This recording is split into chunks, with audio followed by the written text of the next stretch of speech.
Guys, and welcome back to my video. So in this video I will show you that how you can add action buttons to your Facebook page. So first of all, make sure that you are logged in as your Facebook page. If you don't know how to do this, you will click on the profile image or to the top right, and you can switch between your Facebook profile and Facebook page profile.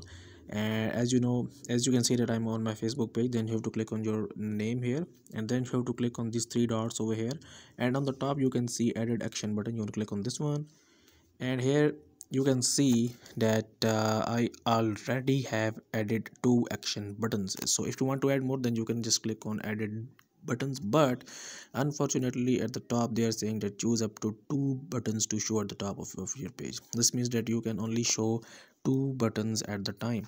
So let's just disable this one, and now if I want to add this call button, I will just click on this one, and now I will just enter my number here, or let's suppose email, and now I will just enter my email here, which is this one, and I will just click on save. And now as you can see that my action buttons are updated on my page. Okay, that's how you can add action buttons to your Facebook page. So guys, if you find this video useful, kindly like this video and subscribe to my channel, and I will see you in the next video.